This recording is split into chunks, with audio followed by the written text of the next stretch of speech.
I'm so glad that everyone can make it. Welcome to our joint webinar with First Health Advisory and one of our leading partners, Censinet, on managing third-party risk in healthcare. I'm your host today. I'm Jessica Davis, Director of Marketing and Communications for First Health, and I am joined today by two of our healthcare cyber powerhouses, Chris Logan, Senior Vice President and Chief Security Officer at Censinet, and Rick LeMay, First Health's EVP of Enterprise Security and Technology. As many of you have been following the fallout from the cyber attack and outages by Change Healthcare, third, fourth, nth party risk in healthcare is one of the most difficult and important challenges facing vendors in our sector. Today, you'll hear about the current state of vendor risk and security in healthcare, as well as the actionable measures that you could take to reduce the nth party risk to a more tangible challenge. We have a short window today, so I'll let our experienced leaders speak more on that, but be sure to utilize the chat box throughout the conversation for any and all questions. And if we don't get to your active question, we will be sure to follow up after the presentation. Thank you so much for joining us. Chris, you're on deck. Excellent. Thank you very much, Jessica. And good morning, everybody, or good afternoon, depending on where you are. It's my pleasure to join you today. As the gracious introduction was, Chris Logan, Senior Vice President, Chief Security Officer here at Censinet. And again, I'm joined by a powerhouse nonetheless in Rick LeMay, the Executive Vice President, Enterprise Security and Technology, First Health Advisory. We have a very short window. Introductions for the both of us could probably take the entire 30 minutes, but we're going to hop right into the meat and potatoes of understanding this concept and this topic because it's so critical for how healthcare delivery organizations are approaching risk in this space. So what our agenda is today is let's frame the problem first and foremost, right? First thing we're going to talk about, what is that nth party risk? What's the impact that we're seeing on the healthcare sector? And then we're going to dig into some best practices, not only around how you're handling your risk management program, but what does that mean for clinical continuity? So bear with us. If you got a question, please feel free to dump it into the meeting chat. We'll get to those as we can. More importantly, if we don't get to it, we'll follow back up with you. So it's very important to use that feature and that functionality. So what is nth party risk? This concept of idea of who we're doing business with today exponentially down the line, because your vendors that you're using are using vendors and they're using vendors and they're using it. You see where I'm going with this, right? It gets very complex, very fast. But what's most important is the significance to the impact, not only to healthcare operations, but more importantly, patient safety and security. So what is that nth party risk? It's truly looking at your vendor population and who they do business with, right? It's not good enough now to think about this from the lens of who we just do business with today by contract. I'll tell you from my experience is that we had nearly, when I was a healthcare CISO, we had nearly 2,500 digital vendors that we were doing business with on a day-to-day basis. If I really was to look at who my vendor population is there, I now need to multiply that by 5 because every single vendor that I'm doing business with is doing business someplace else. And it's creating exponential risk and opportunities for bad things to happen within organizations. Why this becomes so important is because the attack surface is growing faster than we could possibly believe. When we digitized, when I think back to 2009, with the American Recovery and Reinvestment Act into the HITECH Act, what did we do as a sector? We basically said, everybody adopt electronic medical records. Not everybody had those at the time, right? But we didn't think about security. So everybody ran for the carrot and stick to think about how we're going to adopt electronic medical records. Security became an afterthought. The risk process of adopting those became an afterthought because we saw the benefit to patient care through those quality indicators. Well, the problem is that we didn't factor in this idea that, one, exponentially our vendor count would grow, and that would create more risk. More importantly, it hasn't stopped. There's no single source or system that solves all of our problems. So we're seeing a 30% year-over-year growth. And really, for what we're trying to deal with, we don't have the cyber workforce to manage it, right? So we're creating a much larger risk landscape with a less cyber workforce to deal with these issues. Now, as I think about what's taking shape and what's really happening in the healthcare space, I'm concerned, right? This concept or idea that breaches are taking place and having significant impact, but they're not happening inside the health system. If you look at statistically over the last few years, the majority of breaches that have been reportable have been where? With business associates or business associate attached. So what that actually means is that the breach isn't happening at your health system. It's happening beyond the walls of your health system, but you're suffering from that breach.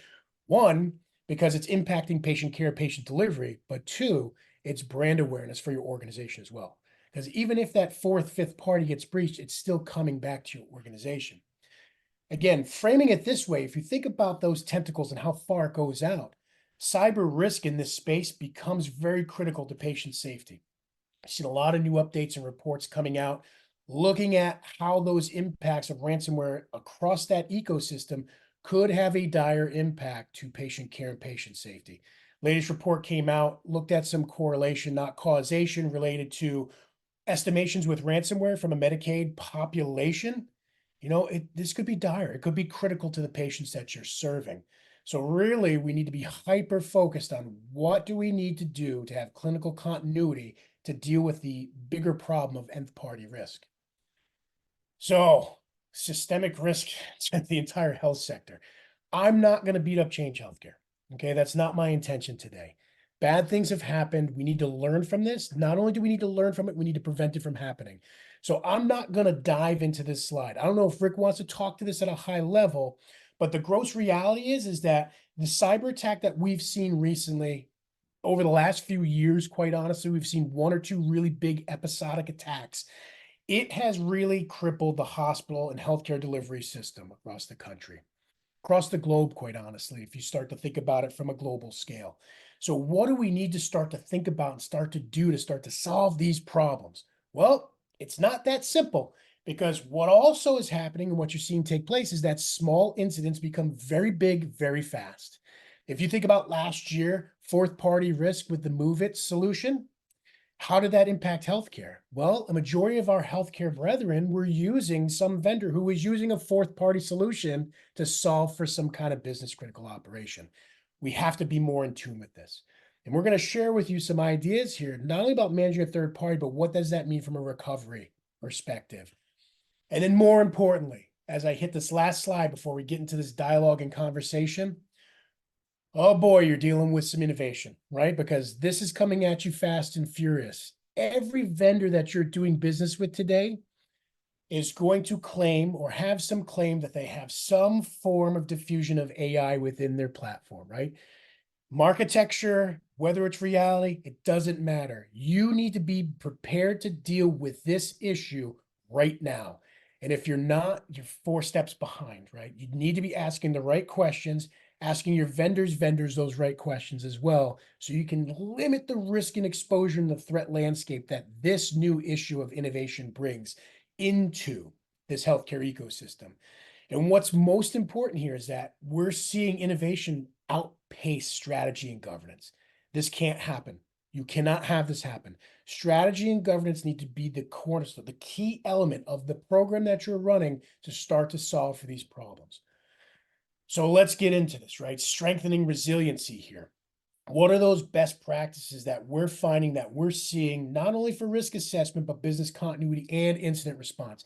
And I'm going to stress this, and I know Rick's going to talk about this at length, incident response being the key here. What do we need to do to continue to operate to solve patient care issues and ensure that the ecosystem's involved in that process? Because again, it's not going to be your breach. It's going to be your fourth, fifth, sixth party breach that's going to impact your operations.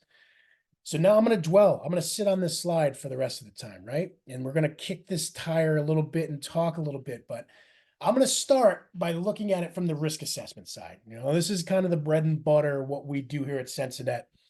With great partner ecosystem, we're trying to really de-risk healthcare. And it starts with that strategy and that thought process about what this means. So as I look at some of those best practices, first thing I'm going to tell you, you have to have a centralized digital inventory of all your third parties. Why that's important. How are you going to know who the fourth and fifth parties are if you don't even know who your third parties are? You have to have a centralized repository for this. And what's more important is you have to understand the breadth, depth, and reach across your supply chain. So what that means is you have to have a keen understanding of that workflow and how these things tie in and impact your business operations. Rick and I were talking before this webinar, and I can't stress this enough. Not every vendor that you're doing business with is going to require the depth and breadth of an assessment at a very deep level, right? You need, as an organization, to think about how we tier our vendors based upon the impact or the criticality to your business. What does it mean from an impact perspective? What happens if my payroll provider is not available tomorrow? Bad things happen, not directly to your patients, but to the workforce who's providing that service. This is a very important topic to think about. So business criticality in this frame, in this lens, dire to think about how patient care operation is going to continue. As you get into more of this understanding of your third risk by having that full digital catalog, understanding the broader supply chain impact, and then segmenting them, work with those folks, understand who they're doing businesses and what remediations or corrective actions are most important to your organization. Not every vendor is going to be required to do Fort Knox level security, right? You need to understand what the impact's going to be. More importantly, you need to manage them over time longitudinally to make sure that, one, we're addressing not just the risk now, but what does the risk mean to me dynamically in the next 3, 6, 9 months? And then finally, engage your organization in this process. One thing that I see is a common theme. I won't say a failure because I think we have room for growth. We always have room for growth. A common theme that I see across the board when we think about strategically these programs is, who do we have engaged in it? This is not an IT problem. This is an enterprise problem. You should really be discussing at a high level across your organization the impact not only to business operations, but to patient care and everything in between. IT is a piece of this puzzle because most of the vendors that you're going to be doing business with may not have that digital footprint within your organization. If I look back 2 years ago, one of the biggest breaches that was hit the OCR board was what? A mailing vendor, right? How's that an IT problem? It's not, it's an enterprise problem. So really walking through that risk assessment step and understanding the landscape and what the threat actually is, then starts to set the stage for what we need to do from a continuity and an incident response perspective. I've talked too much. Rick, why wouldn't you interrupt me? You just gonna let me go, buddy? We got 15. Buddy, you're on a roll, and I just want you to go. You got the concept off. We're I all apologize, good. but I want to pause because I think assessment's important. Obviously, it's what we do, right? It's a big piece of the puzzle. But what happens now? How are we solving and strengthening resiliency in these organizations once we've gotten to that assessment phase? So I want to hand it over to you, Rick, so that we can start to talk about business continuity and incident response. Right. So, like Chris said, the key concept is understanding who your vendors are throughout the supply chain, and then prioritizing them based on your what's going to impact your business the most, which ties into our whole business continuity. So, back when we started the business impact analysis, right? What is important for the business to continue to thrive, right? Well, we got to make sure that we clearly identify who's those third parties that play that key and critical role to ensure the continuity of your operations, right? So what do we need to do? So once we take the risk assessment, we have to build it into our business continuity planning. And how do we do that? Well, we probably need to know first and foremost, what is their incident response, right?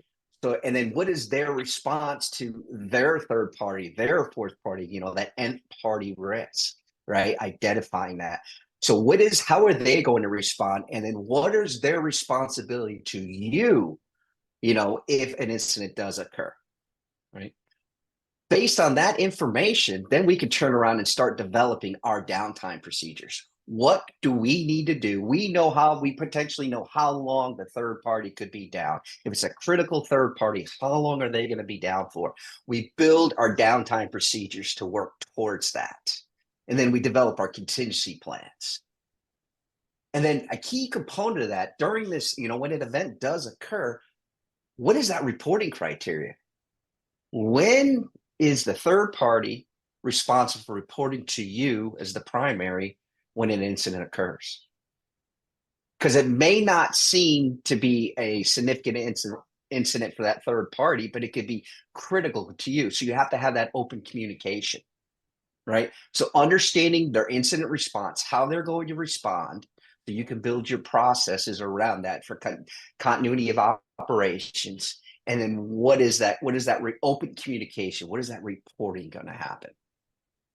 So after we get all that stuff, then what exactly do we do once an incident does occur and you do receive, communication from that third party, right?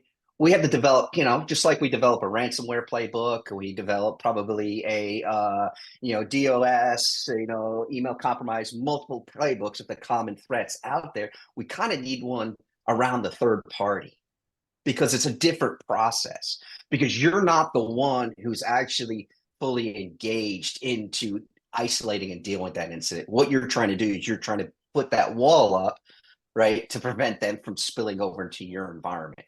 You're really looking at that third party to handle that incident, but you have to protect yourself. So what do you as an organization need to think about, as a third party playbook? All right. And you can see down there on the slide, we talk about a couple bullets, but really we need to verify what systems are impacted. It goes back to that open communication, goes back to understanding what that third party's response plan is, right? And what's the criticality of that third party as it relates to your organization, right? So once we identify those systems, then of course we need to isolate, and then we need to communicate. Communication is key. And a part of that communication is also when you perform your IR exercises, which are very critical, because the first time you want to, practice this isn't during an event, right? You want to bring those critical and those top tier third parties into your IR exercise, right? Because you got to be able to work together as an organization to ensure that you can quickly and effectively respond and be able to go back up to normal operating procedures, right? The other key thing is, right, when are those contingency plans? When you have to implement those contingency plans? Once again, if you as the organization, you're not experiencing, the actual fighting the incident, you're on the front lines fighting it, but when do you put in your contingency plans, right? And then another key component of all this stuff is what additional vulnerabilities are out there that you really have to understand and think about and be prepared to react to. Because as we all, I don't want to dwell like Chris, we don't want to dwell on the Change Healthcare incident, but that is, as we all know, that is still going to impact the industry 6, 12, 18 months from now, because we just don't know what we don't know. So it's critical that we have to do our due diligence to ensure that we are identifying those additional vulnerabilities, protecting ourselves, and getting back up to normal operating procedures and then processes. Chris, anything you'd like to add to that? Oh yeah, no, I got plenty to add, man. Because I'm sure you do.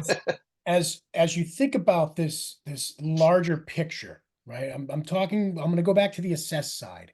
How do we start to build into continuity into incident response, right? So first and foremost, you all have an opportunity to segment your vendors out, especially during the contracting process. And I can't stress this enough. Those contracts are actually tools to be used at your disposal to get what you need from your third parties, right?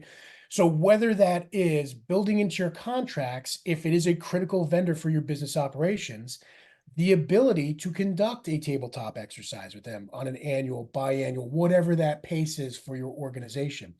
Build that into that tool set. That is at your disposal and now a requirement for that vendor to participate you, because you're building a relationship with them.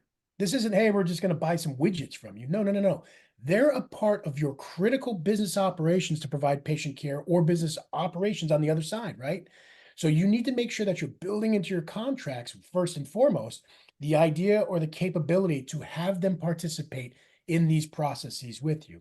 Secondarily, the idea or the concept of continuously updated information. This one's probably the most dire critical need when you start to think about, I'm doing business with a third party. Now do I get to that fourth and fifth party? Do you have the right points of contact at that third party to make that impact happen? Because if you don't know who to call when things are going sideways, or even if we want to practice the drill, you're already out of luck. You're already out of luck. There's a concept I also want to start floating with the industry to start thinking a little bit more about. As I'm looking at my centralized digital inventory and I've tiered those folks out into what's most critical for my organization, why not ask them at that point in time, not just for a software bill of materials, right? Because I would need to understand what the vulnerabilities are in the packages that I'm receiving from them from a digital, But how about a vendor bill of materials? Who are they doing business with? Who are those critical providers in their supply chain that are providing a service so that you can adopt their service? It's no harm, no foul to ask for that. Best time to do it is when you're getting engaged in that process and contracting with them. Why that becomes important? Because it goes back to something that Rick said. If I'm going to look at that incident response plan, develop downtime procedures, now I need to know who else we go to beyond that third party to ensure continuity of my operations, especially when it comes time for clinical operations. So again, just some food for thought there. And then thinking about that incident response, I'm going to say something that is hopefully not insulting, but get your organization involved. And please don't do incident response in a bubble. You know, I'm not saying that your CEO needs to be involved in every single tabletop exercise, but there needs to be a communication plan for those folks to understand what the impact is to the overarching organization and what recovery actually looks like. Because there's nothing worse than getting a phone call and not being prepared to deal with something because we haven't practiced it in the past. So get your organization involved in that entire complex ecosystem of how do we respond to when bad things happen. Chris, you jogged my memory a little bit too when we start talking about the contract. So it's really important to get them involved in the IR exercises, whatever the frequency that you as an organization, want to uphold. The other key thing you probably want to put in that contract is what is the reporting criteria? Not only who to communicate with, but what are your expectations as it relates to if an incident occurs? What are your SLA? How long do you take before you report it to us? What is the degree of the incident, right? Because that'll help you stay in front of it, because there are some vendors out there, I've experienced it in the past, that had an incident and organizations that impacted didn't know the 2-3 weeks later, and it was already too late. Right. So what is that criteria that you want to establish, and that partnership you want to establish with your third party, especially the ones that are extremely critical to your operations? What is that open, critical information? When should I be notified? When do you expect them to notify you when things occur? Yeah, and that becomes a part of your standard playbook. So as far as I'm concerned here is if I'm tiering my vendors appropriately based upon the criticality to the business, I should have a defined standard for what that communication means to me. So if you're business critical, I need to know 48 hours after incident, right? Regardless of what that incident is, regardless of the reporting structure built into my contract. Now, if I'm a low vendor and no real impact to the organization, maybe I can wait 2 weeks. Maybe I can, right? But you should have that predefined as part of your playbook for what you're doing with your digital inventory as you're segmenting out those vendors, because that's what you're going to standardize on, and that's what your expectation is going to be for your entire vendor population. There's nothing worse than having it different for different categories, but have the same impact, right? So regardless if I'm business critical, I need to respond to you at a certain time frame. That's what your expectation should be as an organization. Now, what I'm going to say here is going to be controversial. You don't need 24-hour response for every single vendor. Be smart with this, how you go about this, because you're going to get pushback, right? So I look at my organization, the product that we serve the community with, right? I wouldn't say we're business critical by any means, right? We're very important. Are we high, medium, low? I couldn't tell you. That's going to be up to you in your business process. But for me to have a breach, if I should have something happen bad, I think about the data that's involved. I don't have PHI. I don't have PII. I don't have PCI data, right? So the criticality of my organization and the data that we're storing on your behalf for notification purposes shouldn't be 24 hours. It doesn't make sense. You're putting a bigger burden on that third party and creating friction with that relationship that you're trying to build. So just be aware, be cognizant of how important the tiering structure is, because that's now going to bleed into what that means from a continuity and an incident response perspective. That's a great point, because you can't make everything a priority, then nothing's a priority. Right? When everything's a priority one, nothing's a priority. That is absolutely correct. It Yeah. straight up is. So again, we have a very short window of time. We're rolling up to the top of the 30 minutes that we had here. I hope this has been informative for everybody that's been on. Again, we still got a couple more minutes. If you want to throw a question out to us, we'd be more than happy to answer it. Follow up with us after. But again, I think the key takeaway for us here is that preparation is going to be the key here. Clear visibility and understanding the breadth of the people that you're doing business with is no longer a nice to have, it's a requirement. Because again, what we're seeing frequently and on a continual basis is that organizations in the healthcare delivery space, you're not the ones that are being breached. It's your partners and your partners' partners that are being breached. And now you're suffering from those breaches. You need to start thinking about this in the continuity construct where it really matters for how your patient care is being delivered. Because if you are relying wholly on that third, fourth, fifth party vendor to provide a service and they're not there tomorrow, what's the outcome that you're delivering? Your patients have an expectation of quality. They also have an expectation that you're protecting their information. It is your job to ensure you're doing everything within your power, within reason, to ensure that you're delivering that best product at the end of the day. Yeah, and then along with understanding that another key thing is that partnership and that communication piece, right? That is key to in order that you are taking care, of the patients and their data. So, please, if there are any questions, by all means. Oh, we've got one. We've got a couple now. All right, I love it. We may go over, but y'all can pop off, and if we don't get to your question, we certainly follow up. But so many organizations were completely caught off guard by change. What did we miss in TPRM? And should providers do full business impact analysis by system or by functional area somewhere else? That is a fantastic question. So what Yes. did we miss? Again, it boils down to what Chris's opinion here is that what we failed to understand was the underpinnings of the solutions that were being delivered through our third-party vendors. So I may have been doing business with, I won't mention any names, XYZ Financials, and the underpinning technology was somebody else's. So they're basically white boxing and reselling it back to me. If I don't know what's under the hood, how am I supposed to drive the car? I hate to make it as simple as that, but the gross reality is that we have a responsibility to understand at a little bit deeper level who we're doing business with. Now, in this case, if I think about the impact of change and what that meant from a payment perspective for organizations, I should be doing a full business impact analysis by that department. What does it mean for my organization tomorrow if I can't take payment? What if I can't prescribe drugs?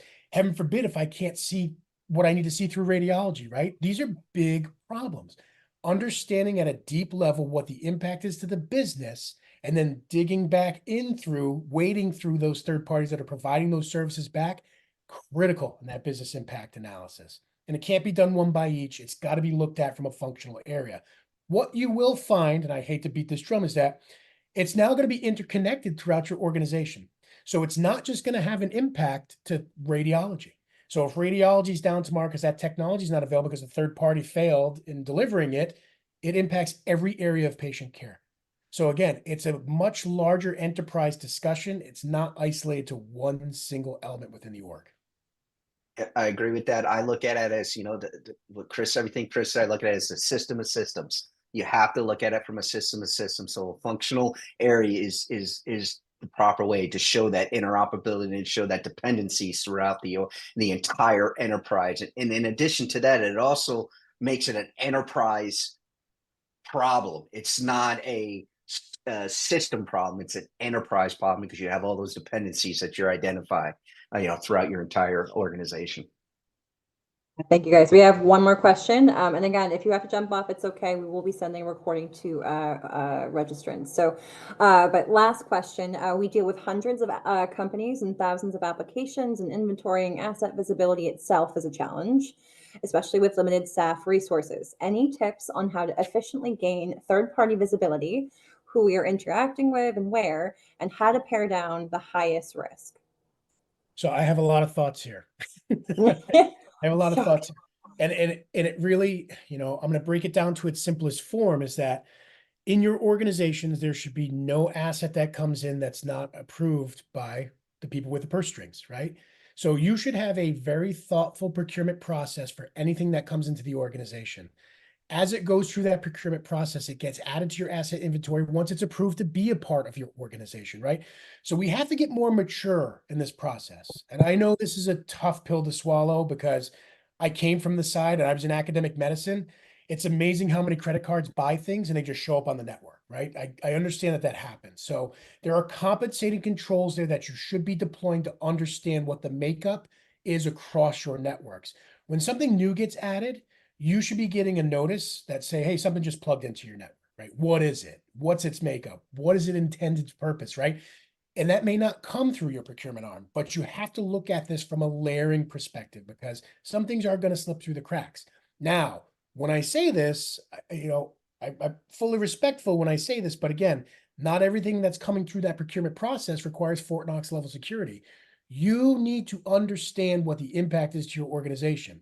If we're bringing on something that doesn't have any internet connectivity and doesn't store any data, how much security do I really need to put around that?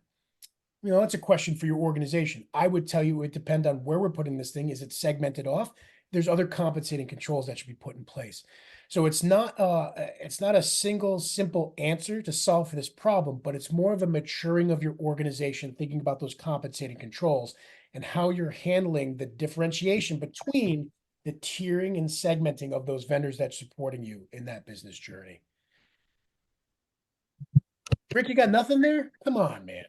No, you said, I mean, come on, you covered it. It's all about understanding what assets you have and putting the basic controls that we all should have on our environment, whether it's some form of segmentation, some form of knack. One thing I can see, so I've been in healthcare since 2018. I've been in IT for over 20 years in general. One thing I've noticed is that shadow IT piece that everybody was afraid about. Well, it's starting. There's been a flashlight on it. It's getting smaller, which is telling me we're tightening our arm, we're putting our arms around the procurement process and that validation that IT knows what's going on the network, and then with the technical controls and the technical solutions and stacks that we put in place is helping us with that visibility as we move forward. So it's still a challenge, but it's not nearly as it was 5-6 years ago. But it is still definitely a challenge today. Yeah, and I'll leave with this is just get started. I think the most important element or aspect of this is that really it's not an exercise of bury your head in the sand anymore. You cannot do that. You have to get started, even if it's at a cursory level. Start the inventory process, segment those vendors out, start to work on those contracts to include them in the business continuity and incident response process, right? It seems like a daunting task, but the beauty about any daunting task is it takes the first step to get started. And once you're going, you're going. And then you start to mature that process a little bit more every single day and get more of your enterprise involved and get your third parties and fourth parties involved. It can snowball and it can really start to have an impact of what it means from your business operations through your patient care operations. So I'm going to end on that. Rick, any words of wisdom before we call this thing quits? No, it's definitely a marathon. It's not a sprint. Straight up, it is that. And the good thing about it is we're not reinventing the wheel, right? So there are lessons learned out there that we can gain, so we don't fall in that same pit that other organizations have. But yeah, that's what I'd like to end. I thought it was a very good conversation. Are there any more questions? Nope. Not for now. I pop both of your contact information into the chat. So if anyone wants to follow up, if you think of something later on today, please send them an email. They'll be happy to answer. It may take some time, but I'm sure they'll be happy to help. Thank you again for joining us. Please stay tuned and we'll follow up with a video and the slides as well to be shared, just so you guys can have all the information you need. We're really grateful for both you guys presenting today. Follow us on LinkedIn as well for more information. Thanks, guys. Thanks, folks. Have a good one. Thanks, bye. Thanks.